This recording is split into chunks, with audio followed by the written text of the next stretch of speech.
मैं आपको आज और बच्चों कैसे हो। मैं आपको आज राजस्थान का इतिहास पढ़ाऊँगा। राजस्थान का मध्यकालीन इतिहास। राजस्थान का मध्यकालीन इतिहास पढ़ने से पहले हम बताएंगे कि राजस्थान में जो राजवंश होते हैं उनके बारे में। राजस्थान में 6 राजवंश हुए थे। जो पहला राजवंश था घुइल। मैं आपको लिखूंगा राजवंशों के नाम, आपको उतारने हैं, उनके नाम उतारने हैं कॉपी में ना, पहले लिखेंगे।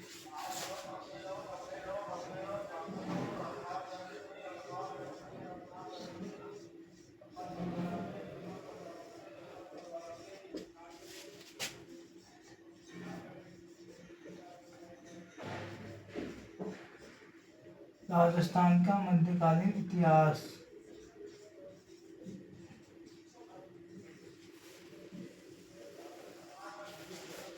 राजस्थान का मध्यकालीन इतिहास। अब राजवंश लिखेंगे। राजवंश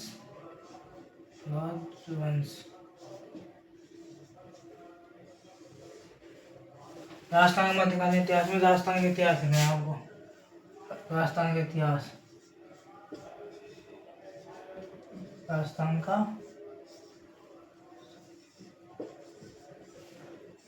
इतिहास।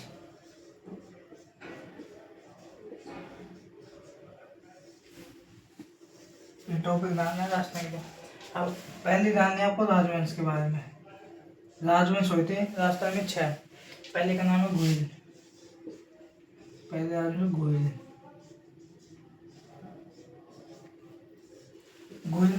घुइल इसको सिसोदिया भी कहते हैं। कोष्टक में लिख देना सिसोदिया।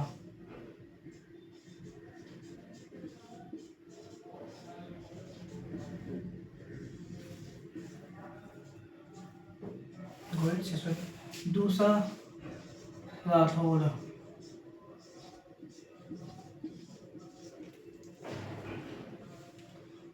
तीसरा चौहान।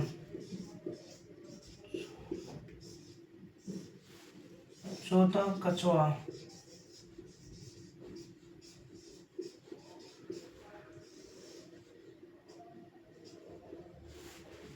पांचवा परमार।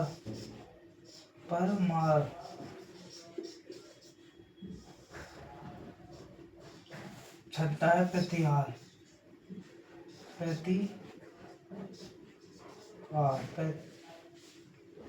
प्रतिहार।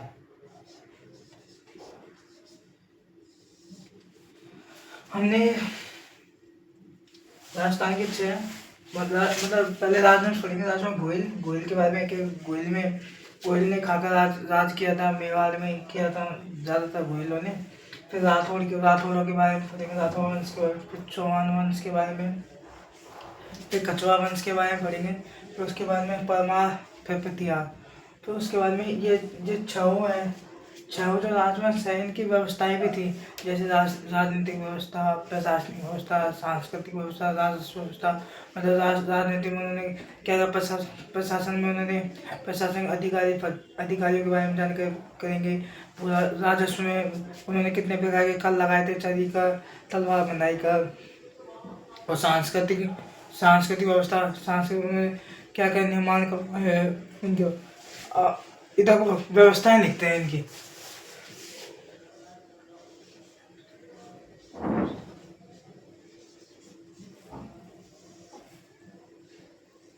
इनकी व्यवस्था है। पहली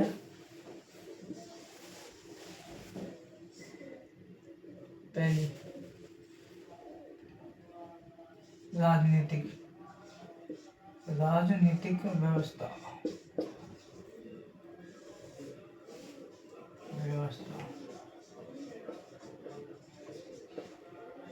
पहली राजनीतिक व्यवस्था। दूसरी है सांस्कृतिक व्यवस्था।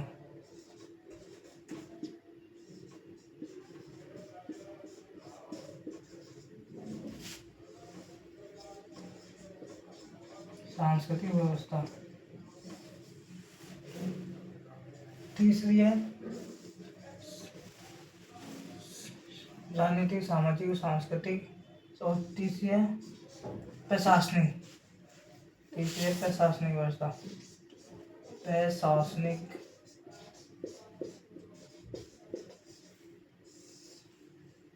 व्यवस्था,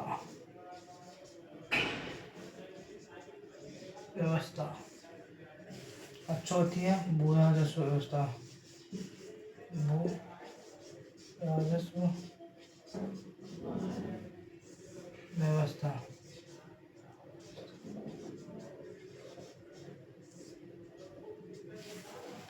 ये हो गई चार, राजनीतिक व्यवस्था, सांस्कृतिक व्यवस्था, प्रशासनिक व्यवस्था और राजस्व भू राजस्व व्यवस्था। इनके ये तो इनकी व्यवस्थाएं हो गई जो हम पढ़ेंगे बाद में। अब आपको क्या है ना, इसको उतारने आना है, राज में लिखना है और गोयल गोयल एक के नाम करके उनको उतारना है 6 को, और इनकी व्यवस्थाएं लिखनी है सामने इनके। अब इसके बाद में अब गोयल वंश के बारे में, गोयल राजवंश के बारे में पढ़ेंगे हम। तो मैं इसको मिटा देता हूँ, इसको बोर्ड को, इसको, ठीक है। अब गोयल के बारे में पढ़ेंगे हम।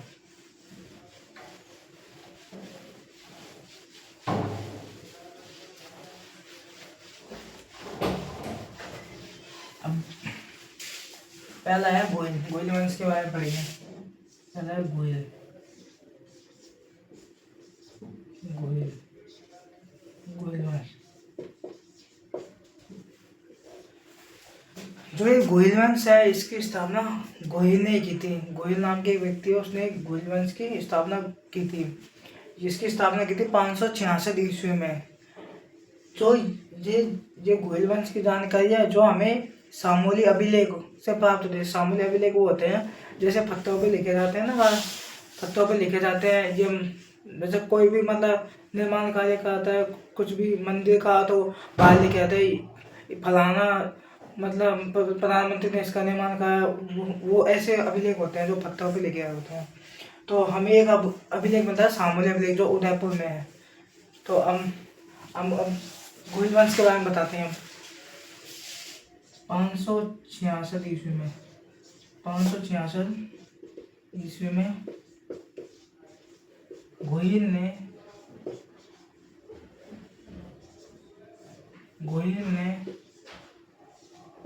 गोयल वंश की स्थापना की। गोयल ने गोयल वंश की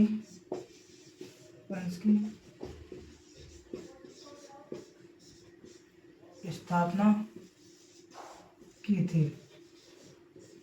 गोयल ने गोयल वंश की स्थापना की। अब इसके बारे में यह जानकारी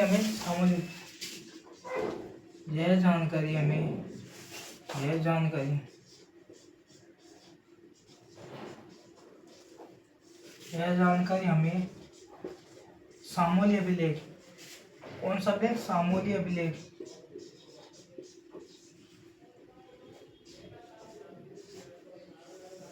सामूली अभिलेख।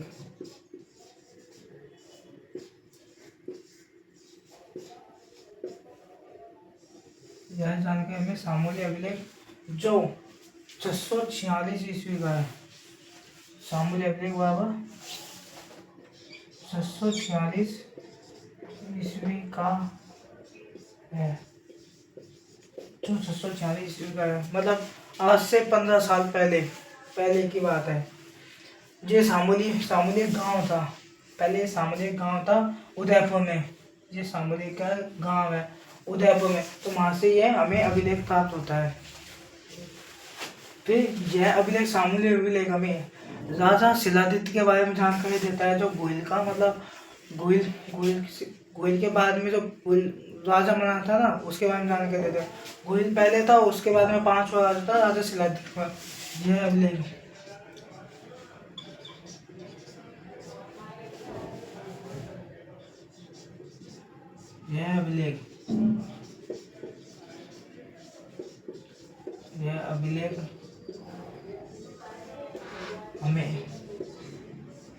हमें राजा शिलादित्य के बारे में जानकारी देता है। राजा शिलादित्य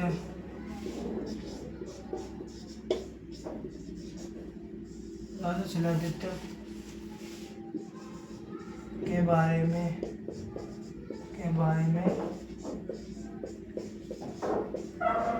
जानकारी जानकारी देता है।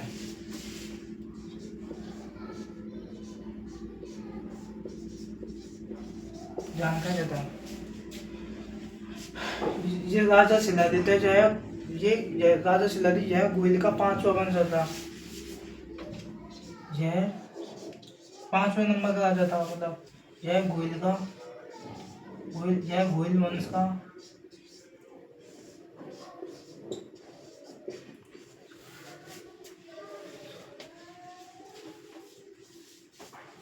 गोहिल वंश का नहीं, यह राजा शिलादित्य गोहिल का 5वां वंश था। ऐसे लिख रहा है आपको, राजा शिलादित्य, राजा शिलादित्य, राजा शिलादित्य, राजा शिलादित्य, राजा शिलादित्य, राजा शिलादित्य गोहिल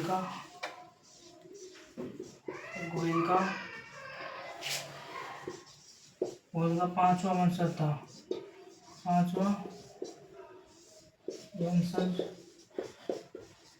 था, गोहिल का 5वां वंशज था। राजा शिलादित्य गोहिल का 5वां।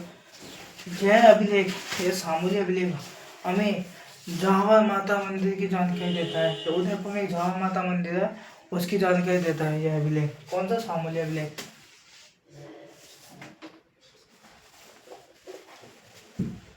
यह अभिलेख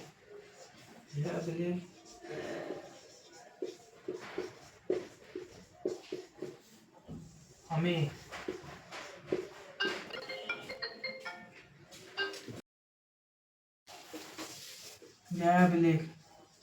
यह अभिलेख हमें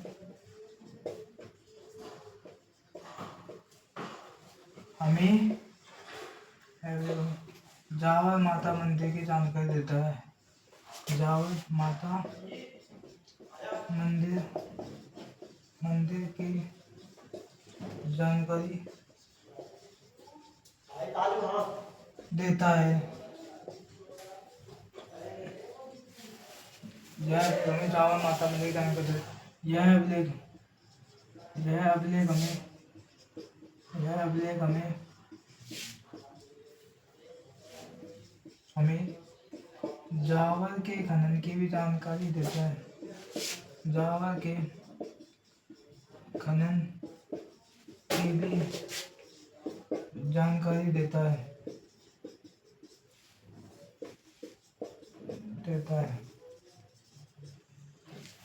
जावा के खनन में सीसा और जस्ता की जानकारी देता है। कौन सा? सामूहिक अभिलेख जो 646 का है।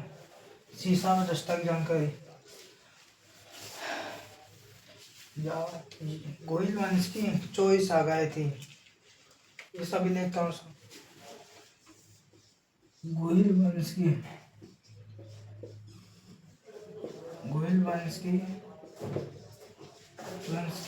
24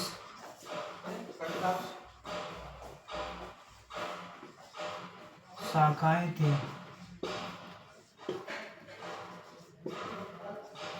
गोहिल वंश की 24 शाखाएं थी। गोहिल सूर्यवंशी हिंदू राजा थे। गोहिल सूर्यवंशी हिंदू राजा थे।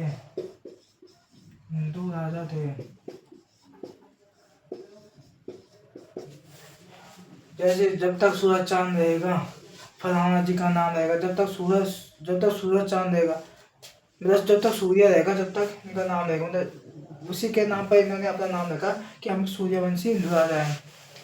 गोहिलों ने गोहिल वंश की 5 रियासतें थी। गोहिल वंश की रियासतें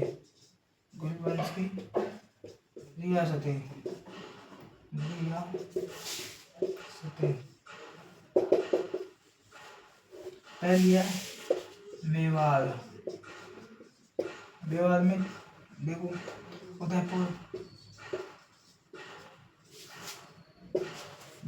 उदयपुर, चित्तौड़, राजसमंद, चित्तौड़ का राजसमंद और भीलवाड़ा। भीलवाड़ा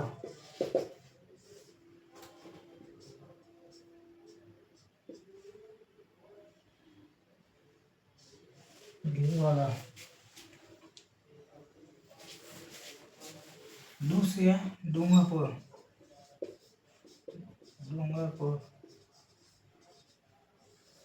तीसरी है बांसवाड़ा।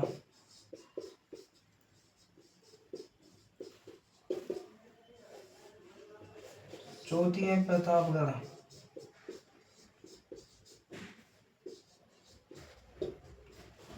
पांचवी है शाहपुरा।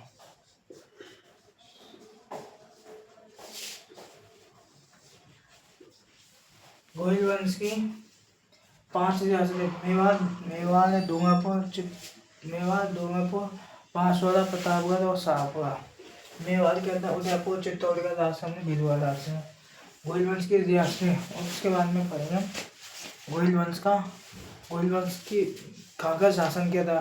फिर पहला पढ़ेंगे मेवाड़ रियासत के बारे में। मेवाड़ के बारे में आप उतार लीजिए इसको। आप उतार लीजिए, मैं इतना पानी पी के आता हूँ।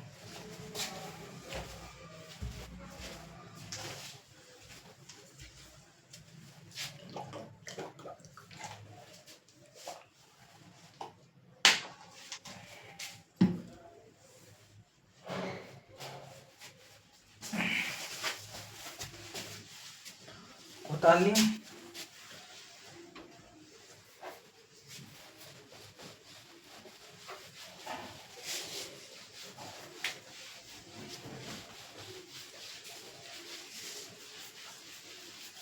अब पढ़ेंगे मेवाड़ का इतिहास। मेवाड़ का इतिहास मेवाड़ का इतिहास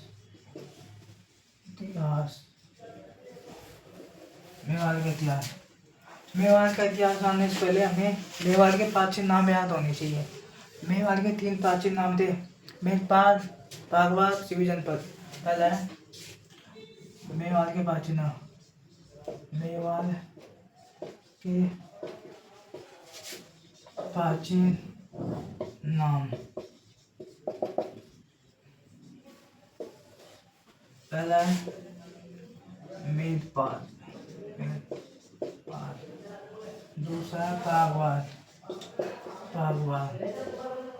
तीसरा है शिवी जनपद।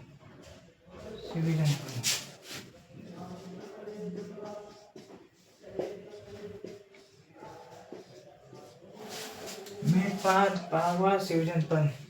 जो ये शिवी है एक जाति थी।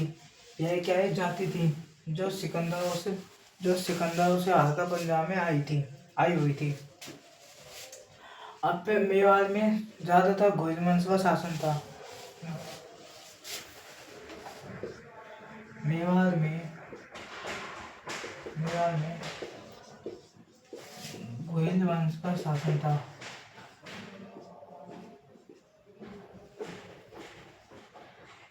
मेवाड़ में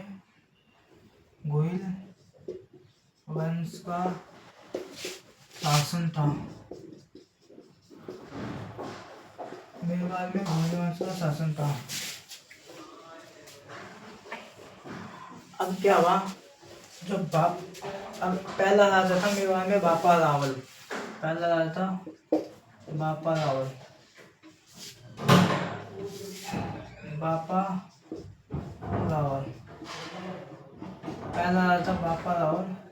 इसका शासन काल था 734 ईस्वी से 753 ईस्वी तक। और इसका वास्तविक नाम गौरी शंकर हीराचंद ओझा ने इसका वास्तविक नाम बताया है कालभोज।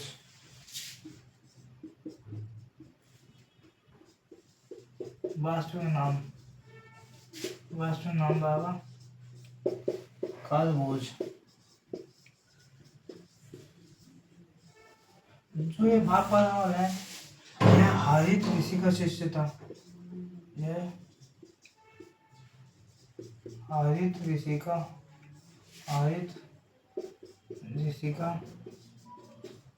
शिष्य था। अयोध्या का शिष्य था। ये बापा वाला यह शिव जी का भक्त था। शिव जी का भक्त, शिव जी का भक्त था। आपको लिखना नहीं है, आपको मैं बता रहा हूँ। ये बापा शिव जी के भक्त थे। शिव जी, शिव जी के भक्त था। बापा रावल का एक भांजा, बापा रावल के भांजे, बापा रावल का एक भांजा था। कौन? मान मौर्य। जब जब 712 की बात है, अरबी से अरबी से एक मोहम्मद बिन कासिम आया था। मतलब मोहम्मद बिन कासिम में सिंध पाकिस्तान में 712 ईस्वी में, 712 ईस्वी में, 712 ईस्वी में सिंध पाकिस्तान में, सिंध पाकिस्तान में ये मोहम्मद बिन कासिम ने, मोहम्मद बिन कासिम ने आक्रमण कर दिया, दिया था सिंध पाकिस्तान में, सिंध जो पाकिस्तान में है। अब इस डर के कारण उसने लगा, किसे, मान मौर्य को आभास होने लगा कि जब मोहम्मद बिन कासिम सिंध पाकिस्तान पर अधिकार कर सकता है, मतलब, तो उसने क्या किया, मतलब वो सोचता है कि दिल्ली है, दिल्ली में भी वो आक्रमण करके उसे अपने अधिग्रहण कर सकता है, दिल्ली पर भी शासन स्थापित कर सकता है। तो इस डर के कारण मान मौर्य ने सोचा कि जब वो दिल्ली पर आक्रमण कर लेगा तो चित्तौड़ पर भी आक्रमण कर सकता है, चित्तौड़ को भी अपना अधिग्रहण कर लेगा। तो तब मान मौर्य ने सोचा कि मुझसे तो युद्ध नहीं लड़ा जाएगा मोहम्मद बिन कासिम से। तो उसके सेनापतियों ने भी कहा कि आपसे नहीं लड़ा जाएगा, तो आपके मामा जी, मतलब मान मौर्य का मामा था कौन? बापा रावल। तो उसने बापा रावल को बुलाया।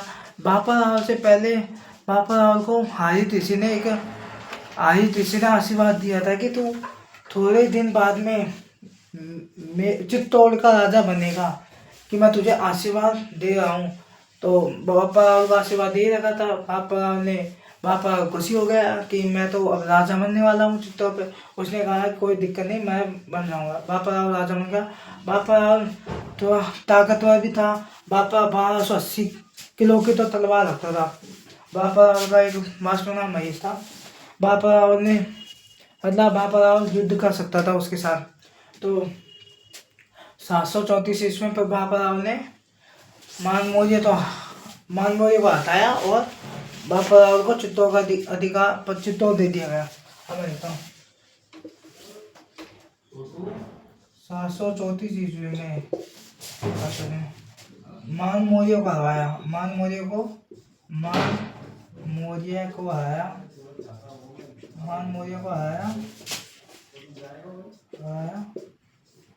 और बापा रावल ने चित्तौड़ पर अधिकार कर लिया। बापा रावल ने चित्तौड़ पर अधिकार कर लिया। चित्तौड़ पर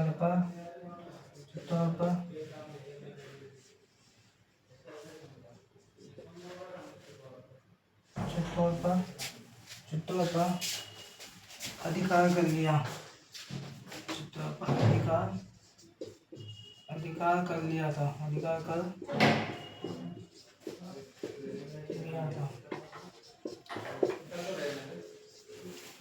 जब बापा राव ने चित्तौड़ पर अधिकार कर लिया था, तब उसने चित्तौड़ पर अधिकार करने के बाद बापा राव ने एक मंदिर का निर्माण करवाया था। चित्तौड़ में एक मंदिर का निर्माण कराया, उसका मंदिर का नाम था सूर्य मंदिर। जो उस मंदिर को कालिका माता मंदिर के नाम से जाना जाता है। तो आप उतार लीजिए, इसके आगे लिखेंगे। इसने 734 मान मौर्य बनाया और बापा रावल ने चित्तौड़ पर अधिकार कर लिया। आगे लिखेंगे।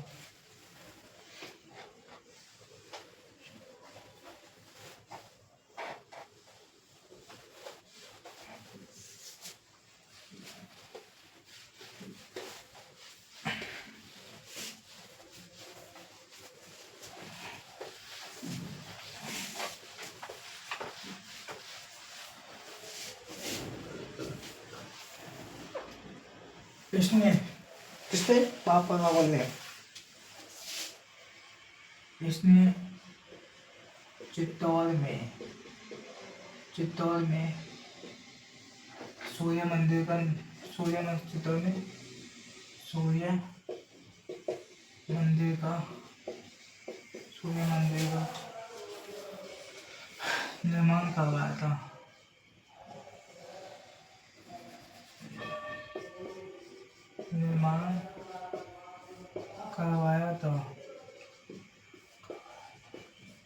चित्तौड़ में सूर्य मंदिर का निर्माण करवाया।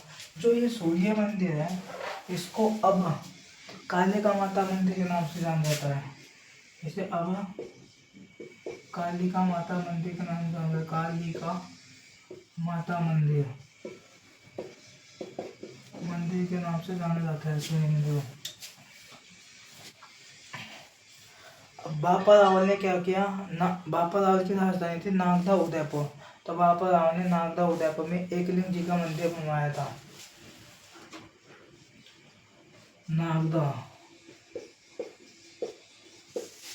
उदयपुर में बापा रावल ने एकलिंग जी का मंदिर बनवाया था। एकलिंग जी का मंदिर बनवाया था। एकलिंग जी का मंदिर बनवाया था। अब क्या हुआ, जो मेवाड़ के राजा थे, मेवाड़ के राजा जितने राजा वो स्वयं को एकलिंग जी का दीवान मानते हैं। एकलिंग जी का दीवान मतलब, एक सेकेंड को,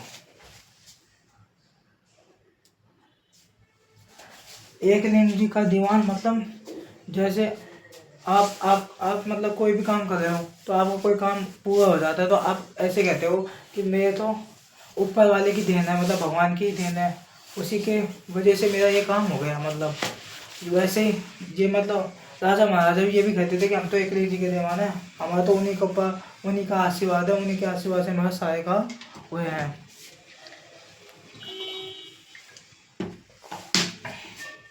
तो इन्होंने क्या किया, मेवाड़ के राजा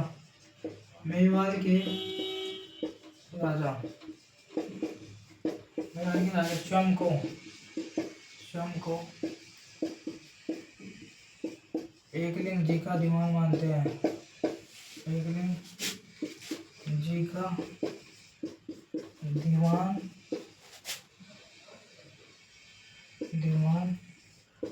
मानते थे। स्वयं को एकलिंग जी का दीवान मानते थे मेवाड़ के राजा। अब इसने क्या किया, इसने मेवाड़ में सोने के सिक्के चलाए थे 115 ग्राम के। इसने बापा रावल ने इसने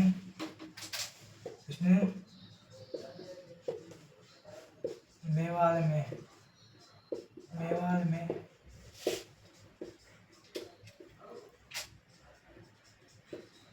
सोने के सिक्के चलाए थे।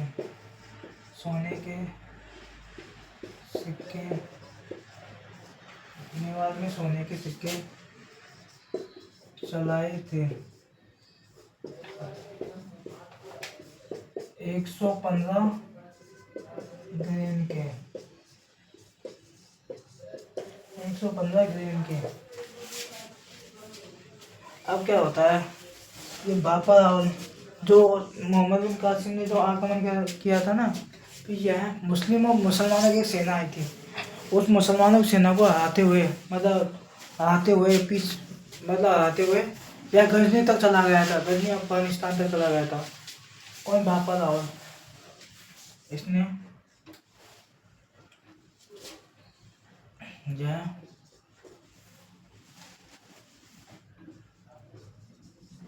मुस्लिम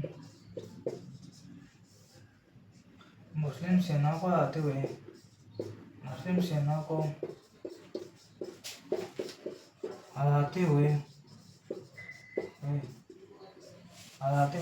गजनी पाकिस्तान तक चला गया था।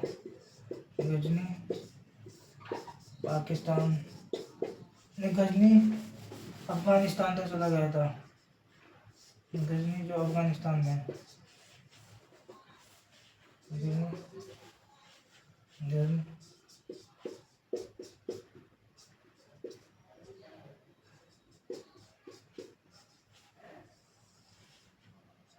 गजनी अफगानिस्तान तक चला गया था।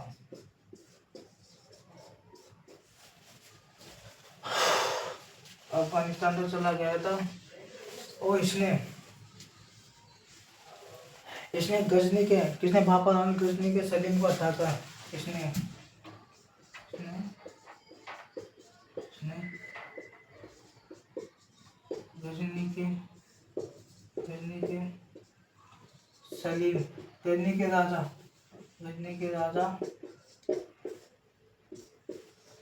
सलीम गजनी के राजा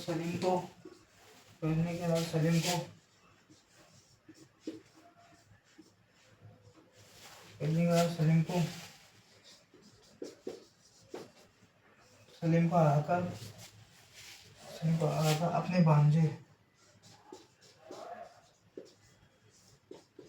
अपने भांजे को राजा बना दिया।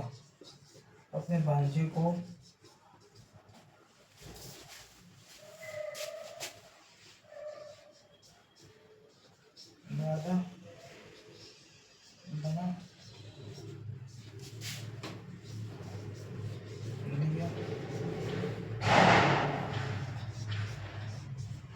अपने भांजे को राजा बना दिया था। गजनी के सलीम को हटाकर अपने भांजे को राजा बना दिया था। गजनी के सलीम को हटाकर अपने भांजे को राजा बना दिया। बाबर राव का भांजा कौन था? मान मौर्य को बना दिया। अब इसके बारे में आप बता दीजिए, वो आगे बताएंगे।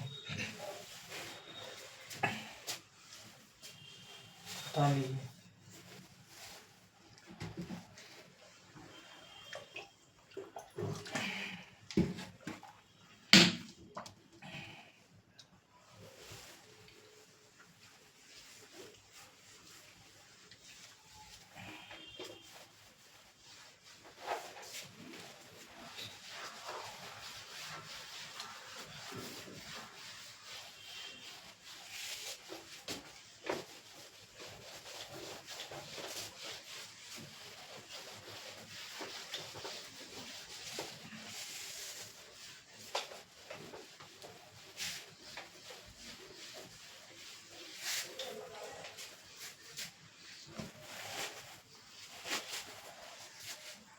हाँ, अब क्या होता है कि जो बाबर राव की जो सेना थी, जब अब घटनी अफगानिस्तान तक गई थी, तब बाबर राव की सेना पूरी सैनिक वो पाकिस्तान में एक जगह है रावलपिंडी, वहाँ पर रुके थे। ये पूरी सेना रुकी थी और सेना जहाँ रुकती है उसको कहते हैं छावनी। तो बाबर रावल की सैनिक छावनी के कारण पाकिस्तान के रावलपिंडी जो शहर है उसका नाम बदल दिया गया। नामकरण हुआ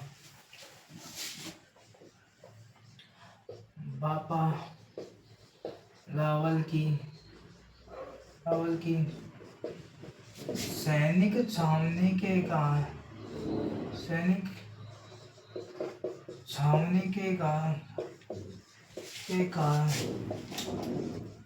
पाकिस्तान के रावलपिंडी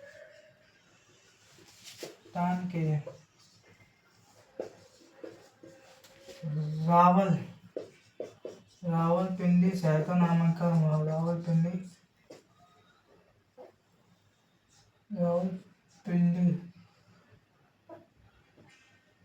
रावलपिंडी शहर का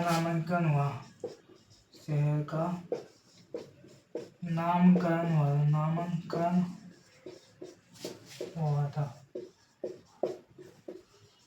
अब यह जानकारी हमें भारत के इतिहासकार हुए थे दशरथ शर्मा, उसके अनुसार बाबर रावल की तुलना बाबर रावल के बारे में बताता है कि बाबर रावल की तुलना से चार्ल्स मार्टेल फ्रांसिस से की है। चार्ल्स मार्टेल फ्रांसिस जो फ्रांसिस का रहने वाला था, जो बाबर रावल की जो युद्ध करने की जो कला थी, तकनीक थी, टेक्नोलॉजी थी, जो बाबर रावल की मतलब वही चार्ल्स चार्ल्स मार्टेल फ्रांसिस की थी। वैसे वो युद्ध करता था, वैसे वो सारा काम किया करता था। इतिहास का दशरथ भारत के इतिहास का भारत के इतिहास का दशरथ शर्मा के अनुसार शर्मा के अनुसार शर्मा के अनुसार शर्मा के अनुसार बाबर रावल की तुलना बाबर रावल की तुलना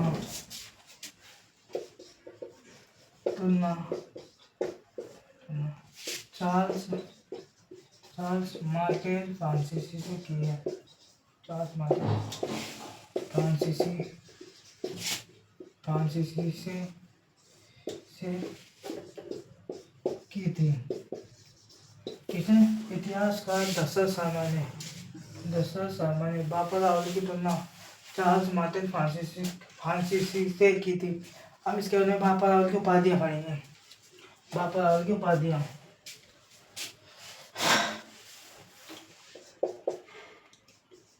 बाबर रावल की उपाधियाँ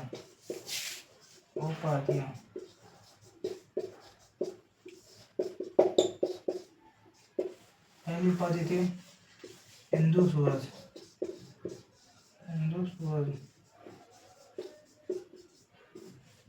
दूसरा राजगुरु।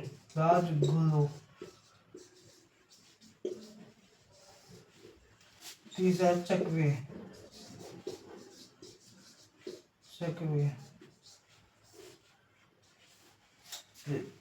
हिंदू सूरज, राजगुरु, चक्र। चक्र का मतलब होता है चार दिशाओं को जीतने वाला।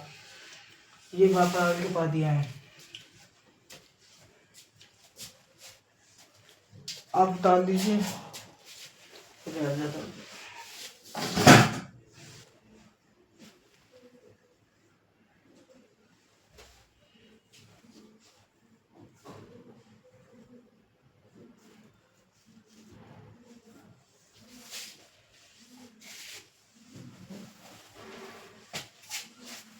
बता रहा हूँ मैं आप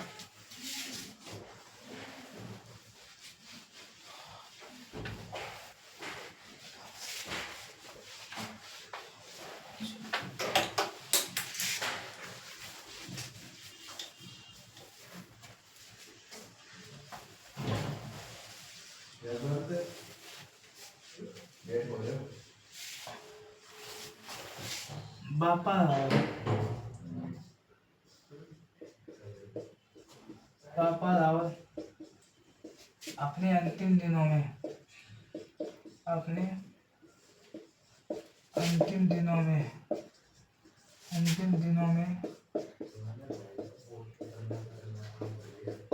सन्यासी बन गया था।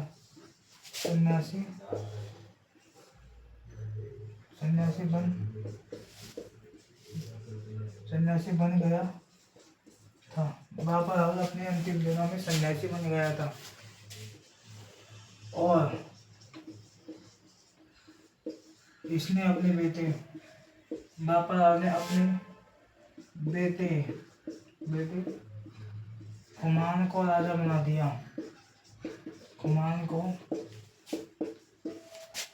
राजा बना दिया था। ये तो हो गया बाबर रावल का इतिहास।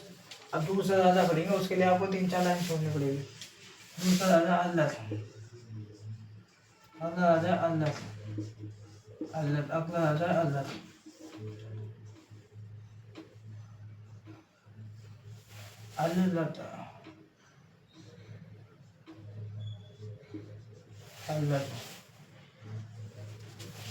अल्लद का वास्तविक नाम।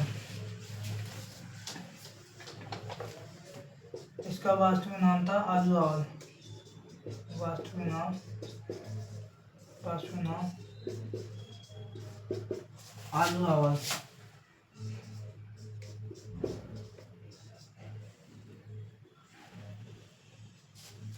बस सुना तो आलू आवाज।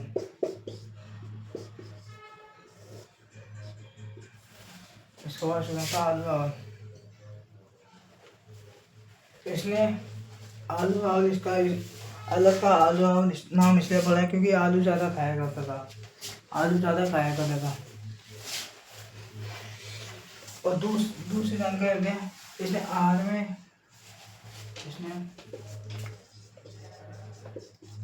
इसने आहार को दूसरी राजधानी बनाया था। इसने आहार ये उदयपुर में है। उदयपुर को दूसरी राजधानी बनाया था। दूसरी राजधानी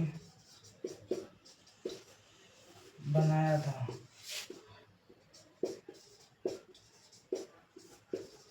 दूसरी राजधानी बनाया था। अब एक हम प्रशस्ति पढ़ेंगे। प्रशस्ति हम मातो हमने गोइलवंश की में शामिल अभिलेख पढ़ा था। और प्रशस्ति होती है। प्रशस्ति इसमें राजा की प्रशंसा की जाती है कि राजा कोई भी काम का होता है, अच्छे कर व्यवस्था के बारे में कोई जानकारी देता है, मतलब उसके वो होती है प्रशस्ति। प्रशस्ति में राजा की प्रशंसा की जाती है। तो हम प्रशस्ति पढ़ेंगे। उस प्रशस्ति का नाम है सालनेश्वर प्रशस्ति, जो हमें अल्लाह के बारे में निम्नलिखित जानकारी प्रदान करती है। कौन सी है सालनेश्वर प्रशस्ति? सालनेश्वर प्रशस्ति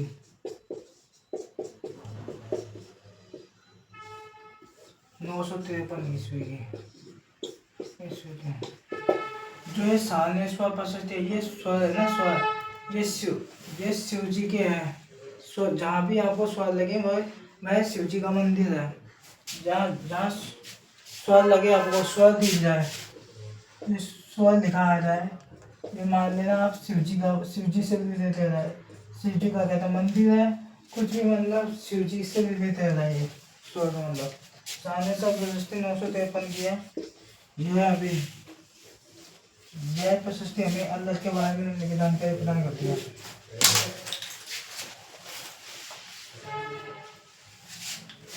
सालनेश्वर प्रशस्ति के बारे में लिखेंगे, जगह नहीं है।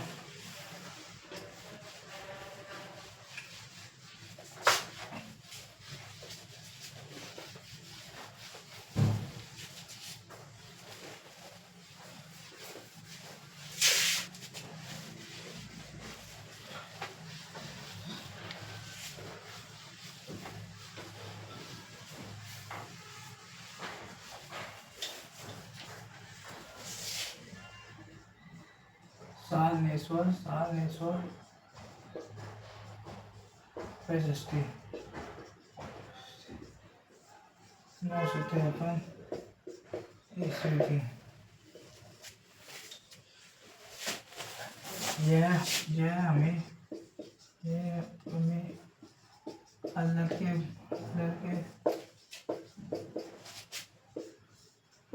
बारे में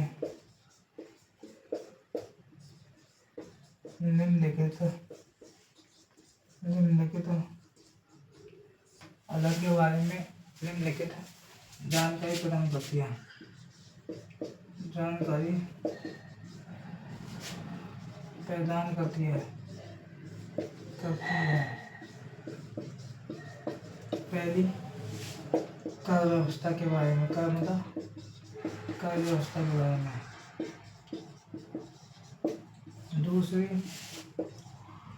दूसरी बात ये कहती है कि आहार में इसने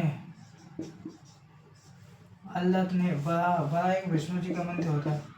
आहार में इसने बड़ा विष्णु जी का मंदिर बनवाया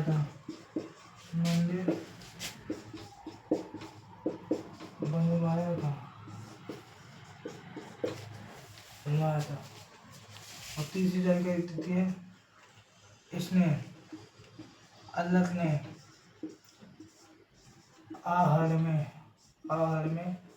आहार ये उदयपुर में है। आहार में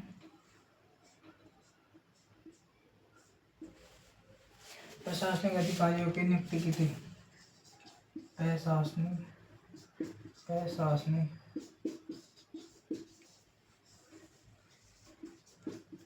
अधिकारी की नियुक्ति की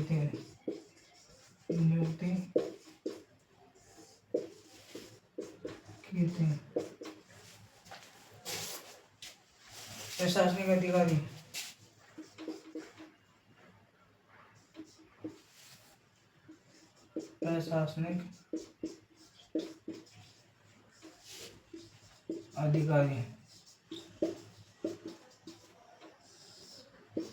जैसे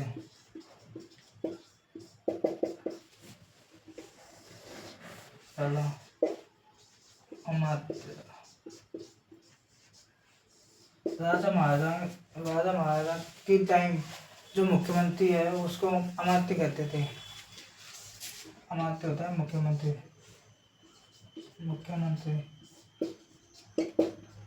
मंत्रियों में सबसे मुख्यमंत्री।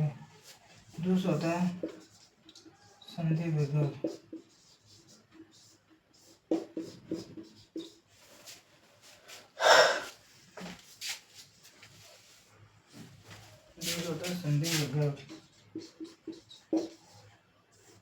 संधि विभाग होता है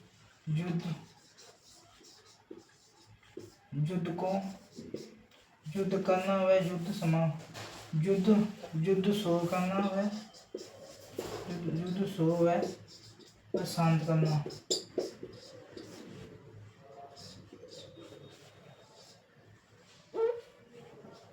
युद्ध की शुरुआत करना और उसे शांत करना युद्ध को।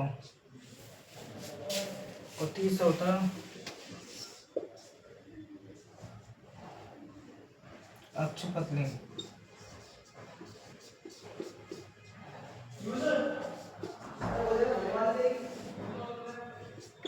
अक्षपत्ली होता है आय व्यय का विवरण होता है। आय व्यय का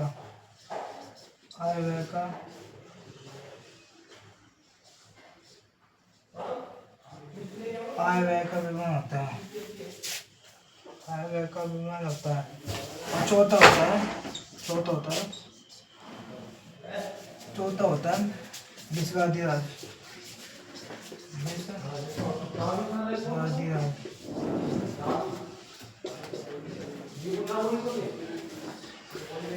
वैसे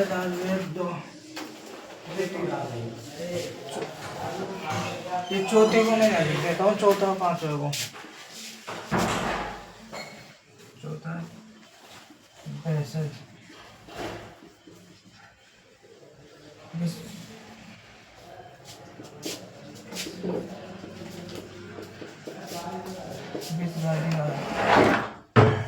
विषवादी राज होता है। ये बैसर राजवेद रोयल डॉक्टर होता है।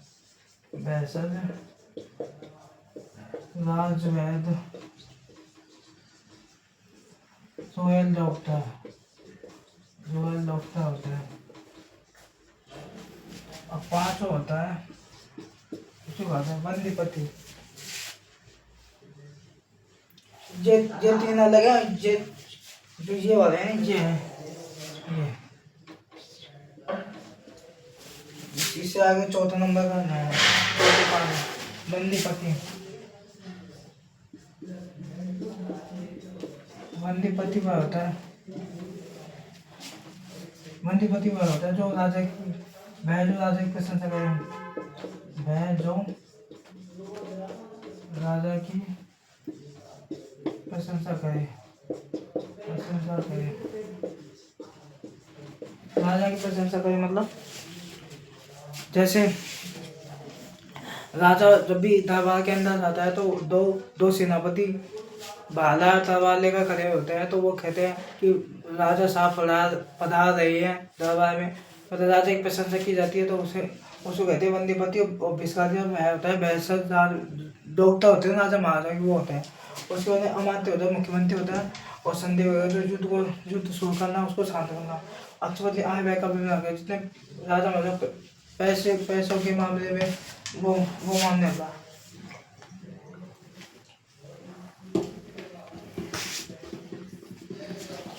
अब मैंने आपको शुरू से जितना पढ़ाया है वो, ये मैं आपको जो पढ़ा रहा हूँ ये RS का सिलेबस है पूरा।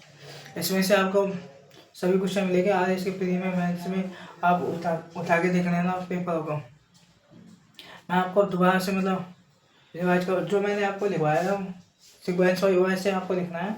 इसमें मैंने भी ऐसे ही नोट्स बनाए थे। मैंने भी पहले मैंने तैयारी करा कि यार इसकी, इसलिए तो आपको वही था मतलब आपको ये जमाने है ना।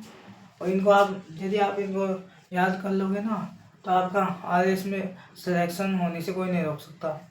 तो मैं आपको जो मैंने पढ़ाया उसको दोबारा से रिवाइज करवाऊँगा। पहले तो राजस्थान का मध्यकालीन इतिहास में हमने गोयल वंश के बारे में पढ़ाया। गोयल मतलब राजवंश पढ़े थे। 6 गोयल, राठौड़, कछवाहा, परमार, चौहान, परमार, पटिया। फिर इनकी व्यवस्था, राजनीतिक व्यवस्था, प्रशासनिक व्यवस्था, सांस्कृतिक व्यवस्था, राजस्व व्यवस्था। फिर उसके बाद में हमने गोयल वंश के बारे में पढ़ा। गोयल के पिता का नाम था शिलादित्य, जो वल्लभी घोष, माता का नाम पुष्पावती।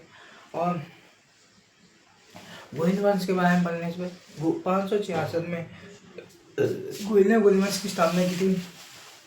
यह जानकारी हमें सामूल्य अभिलेख से प्राप्त होती है जो 646 का है, जो गोयल शंकर हो जाएगा अनुसार। यह गोयल का 5वां वंश था। यह अभिलेख हमें सामूल्य अभिलेख जो उदयपुर में एक गाँव है उससे प्राप्त होता है। सामूल्य उदयपुर में यह अभिलेख हमें राजा शिलादित्य के बारे में जानकारी जो गोयल का 5वां वंश था। और यह अभिलेख हमें जावर के खनन की जानकारी देता है, जैसे सीछा रास्ता की। यह अभिलेख हमें जावर माता मंदिर की जानकारी देता है। यह गोयल वंश की 24 शाखाएं थी। गोयल 16 वंशी राजा थे। गोयल वंश की 5 रियासत मेवाड़, डूंगरपुर, प्रतापगढ़, बांसवाड़ा। मेवाड़, डूंगरपुर, बांसवाड़ा, प्रतापगढ़ और साफा। मेवाड़ में चित्तौड़गढ़, उदयपुर, राजसमंद और भीलवाड़ा। अब उसके बाद में मेवाड़ के इतिहास में मेवाड़ के प्राचीन नाम मेदपाल, बाबर, शिवचंद जो एक जाति थी जो पंजाब में सिकंदरों से आकर आई थी। उसके बाद में मेवाड़ में अधिकतर गोयल वंश का शासन था। फिर पहला राजा था मेवाड़ का बापा रावल, जो 734 से 753 ईस्वी तक। बापा रावल का वास्तविक नाम ऐसे तो काल भोज है और इसका एक वास्तविक नाम है महेश। और बापा रावल 1280 किलो की मतलब तलवार रखता था। बापा रावल खूब शक्तिशाली था।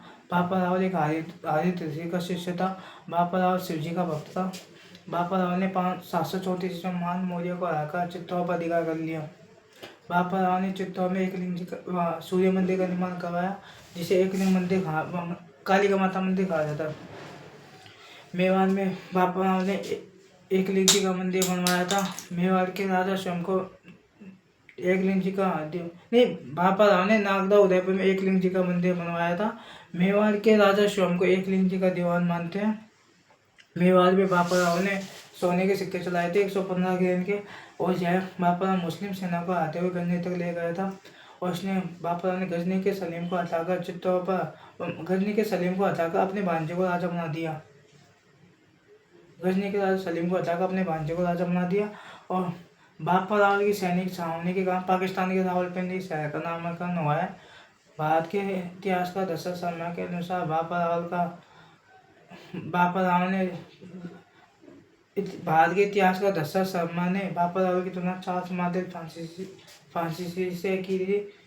बापा रावल की बड़ी हिंदू स्वराज राजपूत चकवे चारों दिशाओं को जीतने वाला। बापा रावल अपने अंतिम दिनों में सन्यासी बन जाता है। बापा राव ने अपने बेटे कुमार को राजा बना दिया। अगला राजा अल्लाह था, इसका अन्य नाम है आलू रावल। इसने आहरी को दूसरी राजधानी बनाया। और इसने 953 प्रशस्ति में 953 ईस्वी के यह प्रशस्ति हमें अल्लाह के बारे में निम्नलिखित जानकारी बताती है।